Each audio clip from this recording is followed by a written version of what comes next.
Hi, Captain Steve for the Ocean Life Network, and today I'm going to do a sea trial and full performance evaluation on an exciting boat from Fairline, the Phantom 65. This is such a well thought out and well engineered boat, you're going to be surprised at how comfortable it is, even from a video standpoint.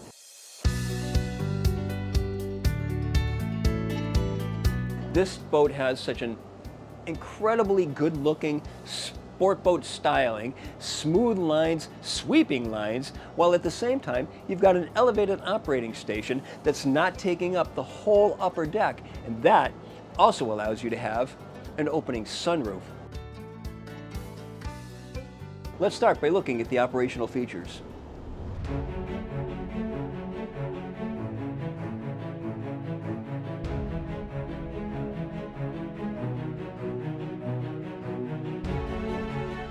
We have crew quarters on this yacht, but they're minimalist. You know, if you have a captain that's going to be sleeping in there, maybe it'll work, or put some kids in there. More likely, it's probably going to be used for storage, but what I like about the design feature here is that we've got a head in this position. So now you're coming out of the water, you're on the swim platform, you've got to use the head. There it is right there. You don't need to go through the boat. To the port side of the transom, two 50-amp shore power connections on electric cord reels, platform, garage, and windlass control. Down inside, of course, we've got the tender garage, and that's limiting the space inside the engine room. But other than that, as far as the install goes, everything is very efficiently laid out and quite functional. Standard engines are the C18s at 1136 horsepower or the C32s at 1622 horsepower. The fuel filters to both sides, dual, and we can isolate one, so change them on the fly. They're up against the fuel tanks, which are to both sides. All of the checkpoints are located right in the center, so we don't have to get to the outboard side of the engines. Looking back under the tender garage, we've got the 22 kW generator. Behind that, we can install a Seakeeper gyro stabilizer. Over to the port hand side, there's dedicated storage for sea bobs, pretty much the staple on a boat of this style, but we also have fender storage if you don't want to get the sea bobs. At the cockpit deck, underneath the ladder going to the flybridge, we have a compartment that houses the fire emergency pulls, the emergency platform shutoff, fuel shutoffs, and an emergency pump for the engine room. Making our way up the side decks, we go up a 9.5-inch step. There's a side door to both port and starboard. Then we go up an 8.5-inch step.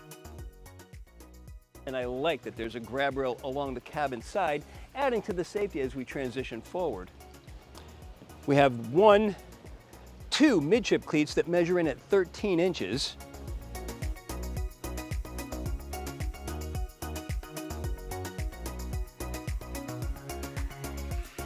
Fully forward, let's take a look at the ground tackle. The recessed ground tackle consists of a Lumar windlass, polished chain stopper, Lumar swivel, and a Lumar anchor. Boat control switches are just to the side, and we have road access to both port and starboard. Notice we also have a connection for a washdown. You can see that we have chocks that lead through to 11-inch cleats underneath the hatch. And fully forward, there's additional chafing gear that serves double duty as cleats. We access the flying bridge from stairs to the port hand side of the cockpit. Let's take a look. Now, what's so surprising about this is I expected a much smaller sport flybridge, because that's what you typically see in this category, where we're trying to blend a sport boat with a flybridge but not get into the complete flybridge yacht. And this has all of the amenities that you would expect to see in a regular sized flybridge.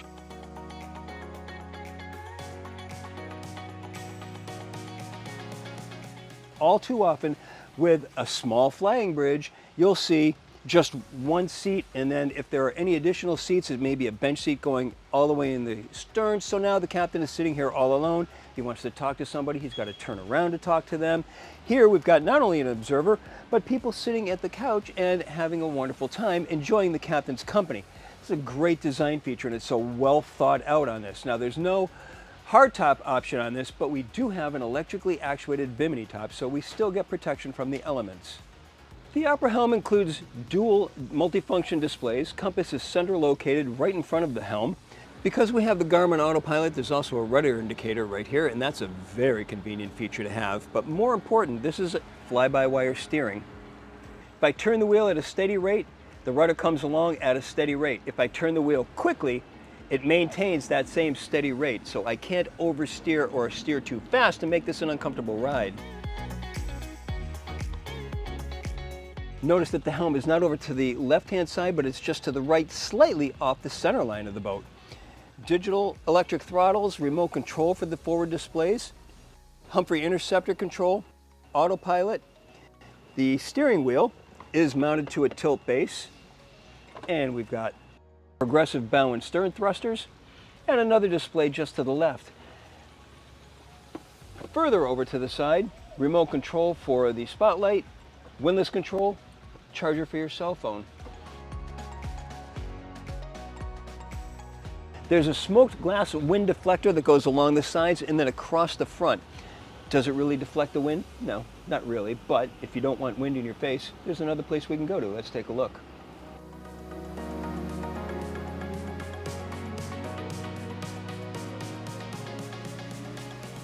The lower helm consists of three 16-inch displays. Compass is in line with the helm that's located more towards midships instead of over on the right-hand side, and we'll get into why that's a clever engineering feature in just a moment. In addition to those three displays, there's a Fairline display giving you all of the vessel's information, ignitions, Lumar control, spotlight control, Humphrey interceptor tabs, remote control for the forward displays, steering wheel mounted to a tilt base, autopilot, washers, and bow and stern thrusters. The clever engineering piece of having the helm seat located here instead of over on this side, there's a trade-off. Yes, if we want somebody to join us, then the captain has to step out, let someone in, have a seat, and then we're back again. But the good news is that while the captain's in this position, this massive one-piece windshield has large mullions over to the side. You have to have it because you don't have anything in the center, but by moving the captain over to the center, now we eliminate that big blind spot. This is a yacht with a 65-foot 4-inch length overall, a 17-foot 2-inch beam, and a draft of 5 feet 2 inches.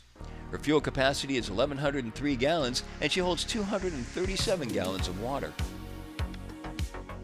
When powered with the upgraded twin 1622 horsepower Cat C32s and loaded with 86% fuel, half water, and 5 people on board, our test Phantom 65 reached a top speed of 35 knots with a 15-mile-per-hour prevailing wind and 1 foot of wind-blown swells.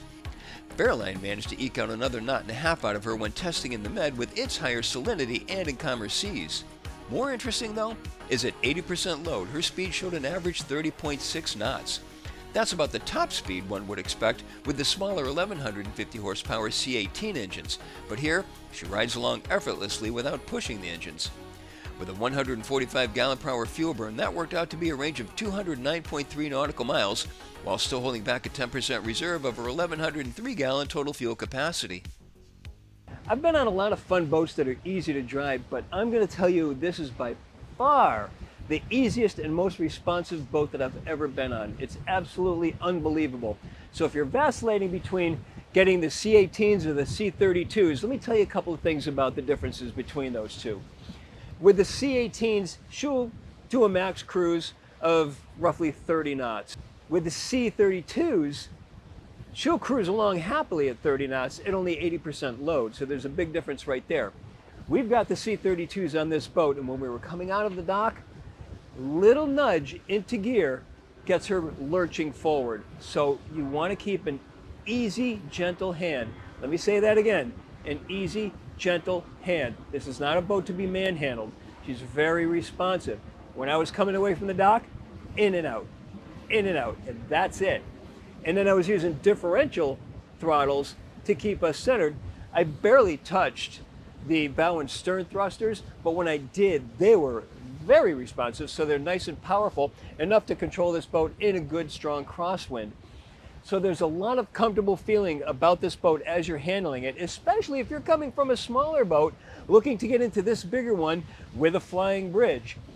If you put one engine forward, one engine in reverse, and pivot the boat has a pivot point right where you're sitting, and that's an important feature when you're coming into the dock.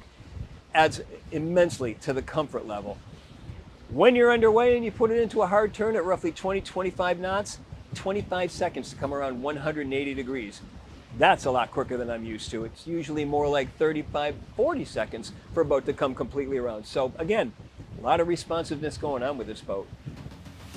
Because there's so much power on one engine, this boat's going to get up to 6.2 knots.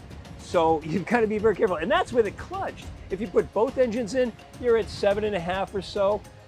So you're going to want to be a little gentle if you have to be in a no-wake zone. If you're going down a narrow river, something along those lines, keep that speed down by just putting it in and out of gear on single engine. If you take it out of clutch, one engine will bring you to 7.5. Two engines, idle speed, 8.5 knots. So there's a lot of power going on with these C-32s, and it shows.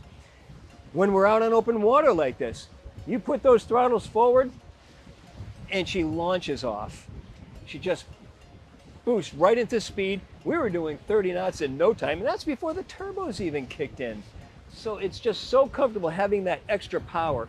And if you decide that you're going to resell this boat, those engines are going to be much more attractive for a resale value when you get into the we're going to need a bigger boat syndrome. She's a dry boat unless you start hitting those seas on the beam or slightly off the bow. Then you'll throw spray, and wind being what it is, physics being what it is, that will get carried right up over the boat. So is she a dry boat? Yes, but you can make it into a wet boat if you handle it that way. She's a remarkably stable boat, and for her weight and size, she should feel like a much heavier boat and a much more clunky boat to drive, but that's not the case. She's comfortable, she feels like a sport boat, and she's so easy to drive. So if you have any apprehensions whatsoever about moving up to a boat this size with Fairline, it's a no-brainer. Make the decision and do it. If there was an opportunity to say over-engineered and make it complementary, this would definitely be the boat that fits so well with. It's so nicely thought out and engineered. Everything about it was comfortable, especially the handling capabilities that make it so easy for somebody to move up from a smaller boat. And that's my full sea trial and performance evaluation of the Phantom 65 from Fairline Yachts. For Ocean Life Network, I'm Captain Steve. We'll see you on the water.